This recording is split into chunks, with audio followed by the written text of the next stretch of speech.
प्रिय विद्यार्थियों, मैं Preeti Tiwari Saraswati group of colleges के इस ऑनलाइन क्लास में आप सबका स्वागत है। सर्वप्रथम माँ सरस्वती के चरणों में अपना प्रणाम समर्पित करते हुए हम विषय की ओर चलते हैं। हमारा विषय है हिंदी और हिंदी विषय के अंतर्गत हम कर्मभूमि उपन्यास का अध्ययन करेंगे। कर्मभूमि उपन्यास स्नातक द्वितीय वर्ष के द्वितीय प्रश्न पत्र में नए पाठ्यक्रमानुसार सम्मिलित है। सबसे पहले आज का जो हमारा उद्देश्य है वह कर्मभूमि उपन्यास का संक्षेप परिचय प्राप्त करना, इसके अतिरिक्त उपन्यास के पात्रों का परिचय प्राप्त करना है। कर्मभूमि उपन्यास का संक्षेप परिचय हम प्राप्त करेंगे। उपन्यासकार मुंशी प्रेमचंद जी हैं। जैसा कि इनसे हम परिचित हैं, आदर्शों उन्मुखी यथार्थवादी उपन्यासकार के रूप में जाने जाते हैं। अर्थात इन्होंने जो देखा, जिसका चिंतन किया, जो अनुभूतियाँ इनकी रहीं, उसी को इन्होंने अपनी सृजन का विषय बनाया प्रेमचंद जी। और इसीलिए यथार्थवादी एक विशाल व्यक्तित्व, एक विशाल चिंतन, एक विशाल विचार के साथ हिंदी साहित्य में ये आज भी अमर बने हुए हैं। प्रकाशन वर्ष उपन्यास का है सन 1932 अर्थात ब्रिटिश हुकूमत का एक प्रबल साम्राज्य, विनाशकारी दमनपूर्ण नीतियाँ, पूरी तरह से यातनापूर्ण समाज सन 1932 का। इसका इन्होंने जीवंत चित्रण कर्मभूमि उपन्यास में किया है, जिसको हम आगे जानेंगे। उपन्यास का विषय है स्वाधीनता आंदोलन। स्वाधीनता आंदोलन है उपन्यास का विषय। आज़ादी के लिए विभिन्न प्रयास, विभिन्न आंदोलन, यही इस उपन्यास का विषय है। फिर हम एक बार कहेंगे 1932 अर्थात देश प्रथम था, अंग्रेजों का बोलबाला था, जमींदारों द्वारा शोषण था, और इसी को प्रेमचंद जी अपने उपन्यास का विषय बनाए। उपन्यास की जो भाषा है हिंदुस्तानी है। हिंदुस्तानी अर्थात हिंदी एवं उर्दू का मिश्रण। प्रेमचंद जी प्रारंभ में नवाब राय से उपन्यास लिखा करते थे, और इस तरह से उनके हर उपन्यास में हिंदी और उर्दू दोनों का प्रयोग हम देखने को मिलता है। जब इस पे हम लोग विशेषता भाषा पे बात करेंगे तो उसमें आपको हम तमाम उदाहरण बताएंगे, जिससे आपको स्पष्ट हो जाएगा कि वहाँ हिंदी और उर्दू का प्रयोग वह किस प्रकार करते हैं। शैली जो है भावात्मक है। भावात्मक अर्थात उपन्यास के प्रारंभ से लेकर उपन्यास के अंत तक भावना प्रधान रही है। एक एक पात्र की अपनी अपनी भावनाएं हैं, जिसको प्रेमचंद जी व्यक्त करते चले गए हैं। पाठक के लिए कहीं कुछ वो छोड़े नहीं हैं, कहीं कोई कल्पना का स्थान नहीं है। अर्थात वह सब कुछ स्वयं कह दिए हैं अपने भावात्मक शैली में, अपने पात्रों के माध्यम से। उपन्यास के जो भाग हैं 5 भाग हैं। अर्थात उपन्यास बहुत बड़ा नहीं है, लेकिन जितना भी है एक प्रभावकारी है। उपन्यास के अध्ययन के उपरांत एक विराट ओज आता है, एक परिष्कृत चिंतन आती है, और इस तरह से पूरा उपन्यास का अध्ययन जब हम करते हैं तो 1932 का वातावरण हमारे सामने जीवंत हो जाता है। आइए उपन्यास का संक्षेप परिचय हम प्राप्त करते हैं, जानते हैं कि उपन्यास लिखने के पीछे प्रेमचंद जी की मानसिकता क्या रही, क्यों वो आवश्यक समझे कर्मभूमि लिखना। कर्मभूमि का अर्थ होता है कर्म करने का स्थान। कर्मभूमि, इसका अगर हम शाब्दिक अर्थ लेंगे तो इसका अर्थ होगा कर्म करने का स्थान।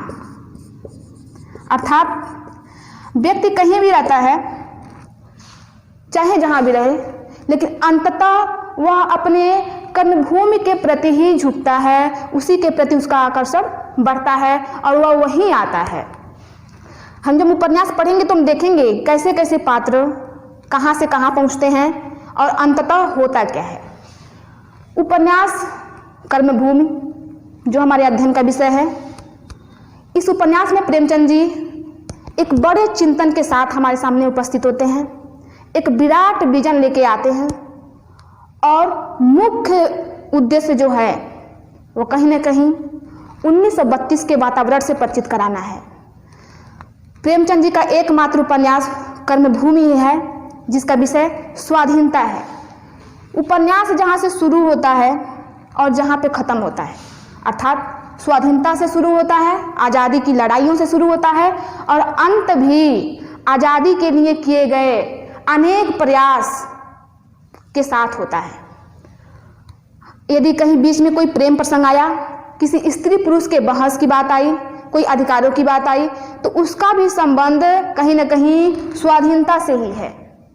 अर्थात मुख्य मुद्दा, मुख्य विषय ये पूरे पांचों भाग का जो है, पूरे कर्मभूमि का जो है, वह स्वाधीनता ही है। अब स्वाधीनता अर्थात आज़ादी। आज़ादी एक बड़ा शब्द है, इसको हम बस ऐसे नहीं ले लेंगे कि 1932 में अंग्रेजों का शासन था, उनसे मुक्ति के लिए अनेक आंदोलन किए गए। आज़ादी, प्रेमचंद की दृष्टि में आज़ादी बड़ा शब्द, अर्थात मात्र ब्रिटिश हुकूमत से आज़ादी नहीं, मात्र अंग्रेजों की दमनपूर्ण नीतियों से आज़ादी नहीं। प्रेमचंद जी क्या चाहते थे? प्रेमचंद जी का चाहते थे कि आज़ादी उन सबको मिलनी चाहिए, अर्थात जमींदारों से किसानों की आज़ादी, सामाजिक नियमों से दलितों की आज़ादी, पुरुष वर्चस्व से नारियों की आज़ादी, अंग्रेजी शिक्षा से मानवीय मूल्यों की आज़ादी।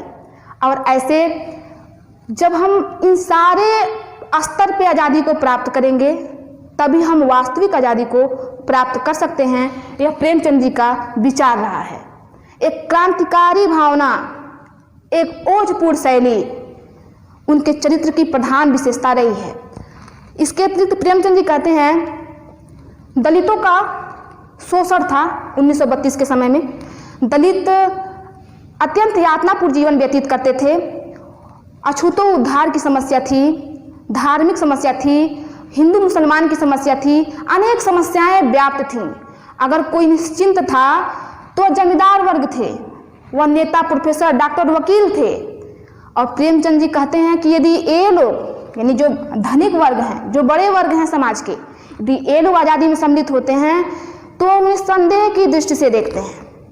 कहते हैं कि कहीं न कहीं की जो मानसिकता है, ये जो भागीदारी कर रहे हैं, भाग ले रहे हैं आज़ादी में, वह स्वार्थपूर्ण है। वो कहते हैं कि जब तक समाज के दलित, नारियां, जब तक ये समाज में नहीं आएंगे, इनको अधिकार नहीं मिलेगा, इनको आज़ादी की लड़ाई में सम्मिलित नहीं किया जाएगा, तब तक आज़ादी अपने सही अर्थों में हमारे सामने नहीं आ सकती। अर्थात लगानबंदी की समस्या वही रहे, जमींदारों का शोषण वही रहे, पुरुषों का जो तमाम शोषणपूर्ण नीतियाँ हैं नारियों के ऊपर वही रहे, तो कैसी आज़ादी, किसके लिए आज़ादी? प्रेमचंद जी ऐसे अनेक बड़े बड़े प्रश्न कर्मभूमि उपन्यास के माध्यम से हमारे समक्ष प्रस्तुत करते हैं।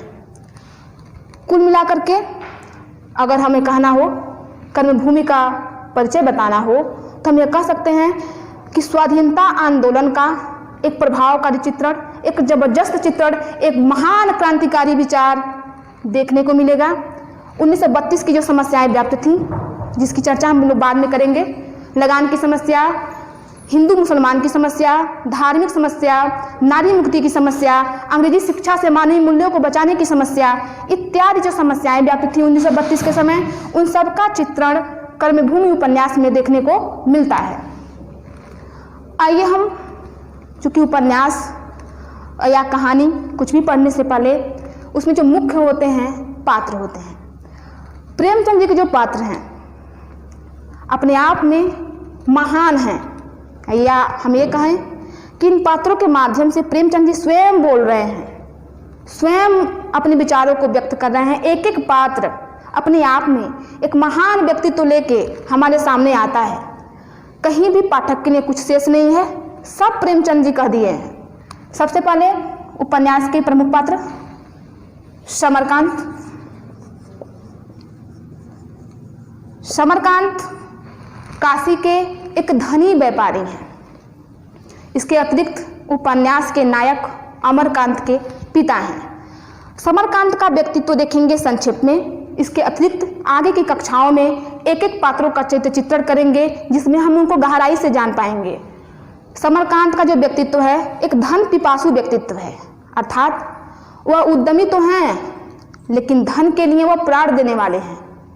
उनके पिता उनके लिए एक छोटी सी झोपड़ी छोड़कर दिवंगत हुए रहते हैं, लेकिन समरकांत अपने पौरुष से, अपने परिश्रम से लाखों की संपत्तियां अर्जित कर लेते हैं। सुबह 4 बजे उठना, 18 घंटे तक काम करना, ये उनका व्यक्तित्व रहा है और इसी की अपेक्षा वह अमरकांत से भी करते हैं। अंततः वही धन का लोभ उनको क्या करता है, पुत्र को त्यागने पे मजबूर करता है।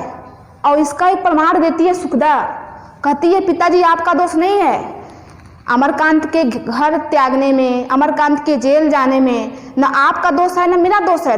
दोष किसका है? दोष है लक्ष्मी का।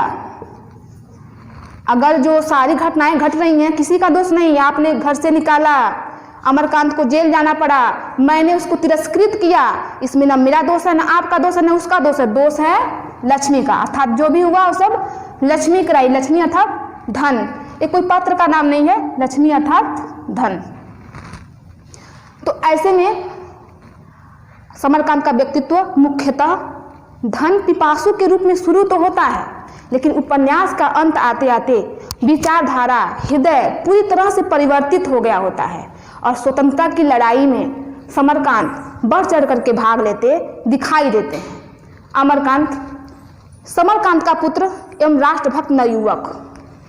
अमरकांत जो हैं वो समरकांत के पुत्र हैं, राष्ट्र प्रेम की भावना से ओतप्रोत हैं, अत्यंत ही स्वाभिमानी हैं, हिंदूवादी विचारधारा के अतिरिक्त भी वह सबको एक मानव के रूप में देखते हुए दिखाई देते हैं। अर्थात उनके अंदर कोई जातिगत भेदभाव नहीं, कोई सांप्रदायिक भेदभाव नहीं, वह सबको एक मानव के रूप में देखते हैं। और यह प्रेमचंद जी की विचारधारा है। प्रेमचंद जी अमरकांत के माध्यम से उसको प्रस्तुत किए हैं कि कोई हिंदू मुस्लिम, कोई दलित बड़ा धनिक वर्ग नहीं होता, सब मानव होते हैं। और आज़ादी की लड़ाई मानव जब लड़ेंगे, कोई डॉक्टर नेता, कोई दलित नारी पुरुष ऐसे करके नहीं, एक मानव जब लड़ेंगे तभी हम आज़ादी प्राप्त कर पाएंगे।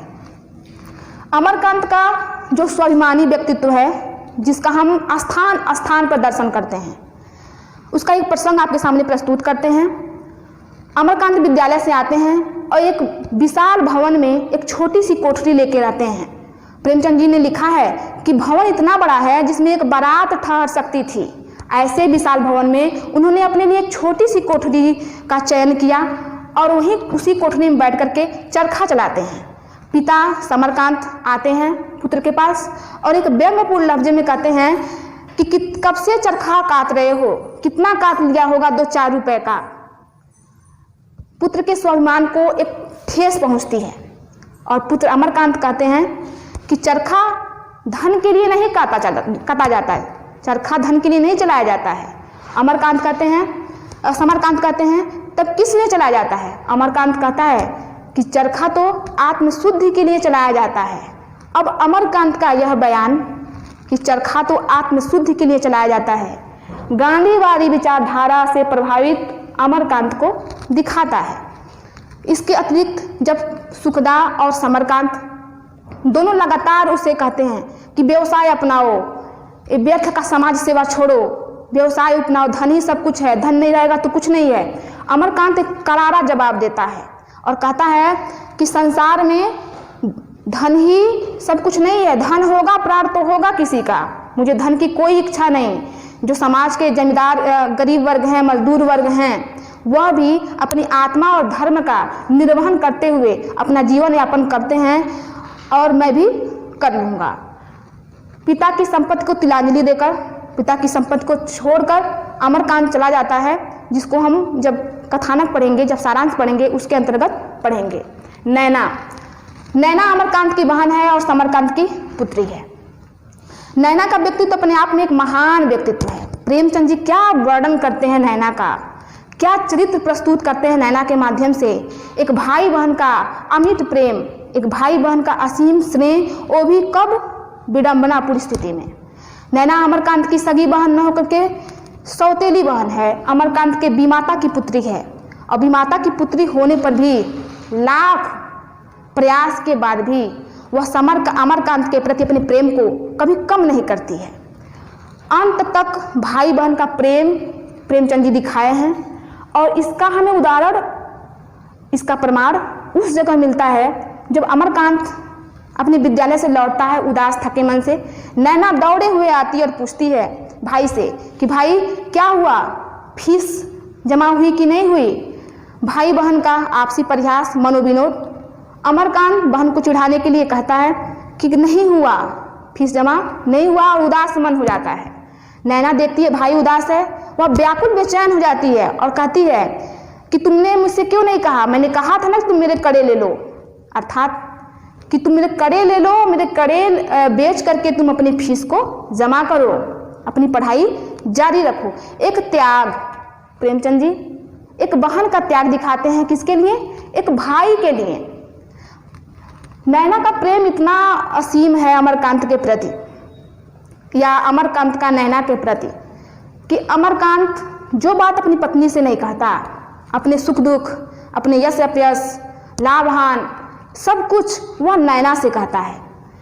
इसके अतिरिक्त उपन्यास का जब अंत होता है तो नैना का विवाह हुआ रहता है मनीराम से। मनीराम भी एक पात्र हैं, एक संपन्न परिवार से हैं। मनीराम से हुआ रहता है और नैना और मनीराम में थोड़ी भी वैचारिक साम्यता दिखने को नहीं मिलती है। नैना एक सकुचाई व्यक्तित्व की रहती है प्रारंभ में, लेकिन जैसे जैसे उपन्यास का अंत आता है, यानी उपन्यास के 5वें भाग में पहुंचेंगे तो देखेंगे कि नैना के माध्यम से एक नई नारी का चरित्र प्रेमचंद जी प्रस्तुत करते हैं। यानी कि नैना लगेगी ही नहीं कि वो भाग 1 की नैना है, वह भाग 2 की नैना है, बिल्कुल नहीं लगेगा। एक अजीब साहसी व्यक्तित्व के साथ वो आती है और जब समरकांत को गिरफ्तार कर लिया जाता है, उनको जेल भेज दिया जाता है, नैना आती है और एक विशाल जनसभा का अगुवाई करती है।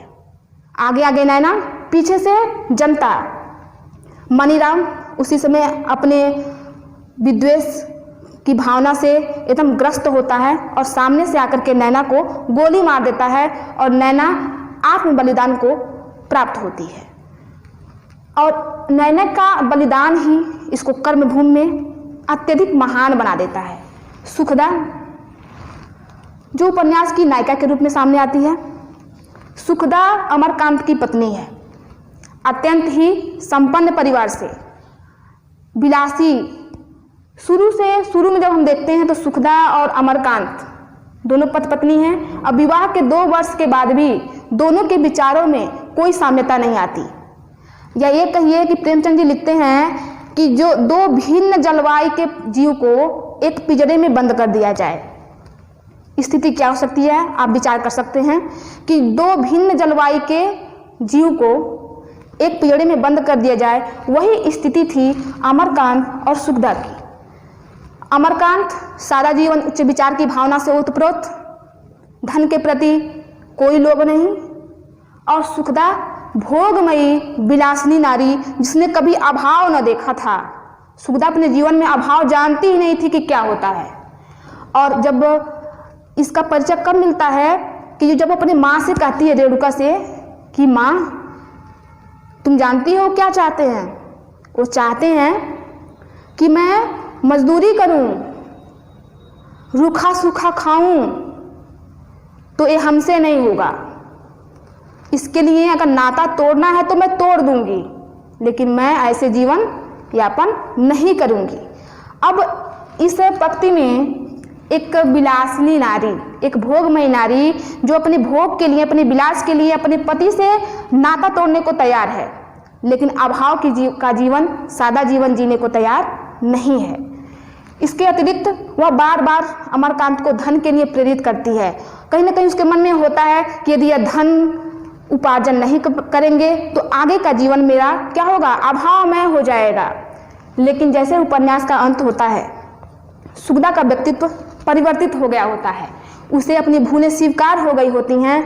और यही तो उद्देश्य रहा प्रेमचंद जी का, अर्थात समस्या और समाधान दोनों प्रस्तुत करना। एक एक पात्र बदलते दिखाई देंगे जैसे जैसे हम उपन्यास के अंत में जाएंगे। अंत में एकदम विचार परिष्कृत है सुखदा का, और पति के प्रति असीम प्रेम रख रही है। अमरकांत के हर सुख दुख में उसके साथ खड़ी हो रही है और कहती है, जब समरकांत कहते हैं कि जाने दो, अमरकांत जो किया उसका फल भोग रहा है, उसको जेल में है, उसको जेल में रहने दो। कहती है नहीं पिताजी, आप ऐसा न कहें उनके लिए, दोष उनका अपना था, वह तो एक तपस्वी थे, वह मुझ विलासिनी के साथ नहीं रह सकते थे। और उसकी ये वाणी उसके हृदय परिवर्तन को अभिव्यक्त करती है कि वह एक तपस्वी थे और मुझ जैसी विलासिनी के साथ वह नहीं रह सकते थे। अंत में वह क्या करती है, सुखदा का व्यक्तित्व दलितों के उद्धार के लिए प्रयास के रूप में सम्मुख आता है और इसके अतिरिक्त एक साहसी व्यक्तित्व के रूप में उपन्यास के अंत तक आती है। मुन्नी जो गोरों के अत्याचार का शिकार होती है और फिर वह अपने साहस का परिचय देते हुए उनको उनके किए का सजा देती है। इसके अतिरिक्त एक महान सहनशील से भरी हुई मूर्ति के रूप में वह आती है, जो 1000 बार पति के कहने पर भी उसके साथ जाने को तैयार नहीं होती और जाकर के हरिद्वार के समीपस्थ एक दलित बस्ती में रहने लगती है। सकीना पठानिन की पौत्री है, अमरकांत की प्रेमिका है। सकीना एक अत्यंत गरीब परिवार से है और जब अमरकांत सकीना के सामने प्रेम प्रस्ताव रखता है, विवाह करने के लिए उससे कहता है, तो सकीना एकदम प्रसन्नचित्त हो जाती है और कहती है, अपने मन में सोचती है कि मैं तो एक चुटकी भर आटा मांगी थी, दाता ने तो पूरा जेवनार से भरा थाल में सामने प्रस्तुत कर दिया। और कहीं न कहीं उसके अंदर अमरकांत के प्रति असीम प्रेम रहता है। इसके अतिरिक्त भय भी व्याप्त होता है। भय कैसा? जातिगत भय, हिंदू और मुस्लिम से संबंधित भय। और अंत में वह अमरकांत से अपने प्रेम को पूर्ण नहीं कर पाती और सलीम के साथ जुड़ जाती है। प्रोफेसर शांति कुमार एक अध्यापक हैं, एक राष्ट्रभक्त नवयुवक हैं। राष्ट्रभक्ति उनके अंदर कूट कूट कर भरी हुई है, जिसका परिचय वह उपन्यास में स्थान स्थान पर देते हैं। सलीम अमरकांत के बचपन का मित्र है, एक पुलिस अधिकारी है। अर्थात उपन्यास का जब प्रारंभ होता है तो सलीम और अमरकांत के संवाद से ही होता है। सलीम अमरकांत के हर सुख दुख में उसके साथ रहता है, उसकी स्कूल की फीसें भरता है। इसके अतिरिक्त वह तमाम गज़लें भी लिखता है। आत्मानंद एक किसान नेता है। वह अनेक जगह किसानों के आंदोलन को शुरू करते हैं, किसानों के हक के लिए आगे आते हैं और कहीं ना कहीं किसानों के हक को दिलाते भी हैं। काले खां का जो व्यक्तित्व है एक डकैत के रूप में आता है। काले खां एक डकैत के रूप में हमारे सम्मुख प्रस्तुत होता है, लेकिन उपन्यास के अंत होते होते पूरी तरह से उसका व्यक्तित्व एकदम परिष्कृत हो गया होता है और आज़ादी की लड़ाई में वह पूरी तरह से सहयोग करता है। और अंत में वह नमाज पढ़ रहा होता है और अंग्रेजी जो गोरे होते हैं, अंग्रेजी जो शासक होते हैं, सैनिक होते हैं, वह उसे लात से मारते हैं और पूरी तरह से जख्मी होता है और अपने प्राणों को त्याग देता है। उपन्यास के शेष पात्र में गुदर चौधरी गांव का जमींदार है, जो अमरकांत को बटाई में जमीन देता है और उसके साथ हर आंदोलन में साथ होता है। सलोनी एक दलित स्त्री है, जो अमरकांत को अपने वहाँ पुत्र की तरह रखती है और उससे अपार स्नेह करती है। इसके अतिरिक्त वह आज़ादी की लड़ाई में एक अहम भूमिका निभाती है। पयाग वह गुदर चौधरी का पुत्र है। काशी भी गुदर चौधरी का पुत्र है। इस तरह से उपन्यास कर्मभूमि के ये पात्र हैं, जिसके विषय में हम जानकारी प्राप्त किए कि इस उपन्यास में किसकी कौन सी भूमिका है। अगले कक्षा में फिर उपन्यास के कथानकों के साथ प्रस्तुत होंगे। तब तक माँ सरस्वती आपके बुद्धि विकास में सहायक हों। धन्यवाद।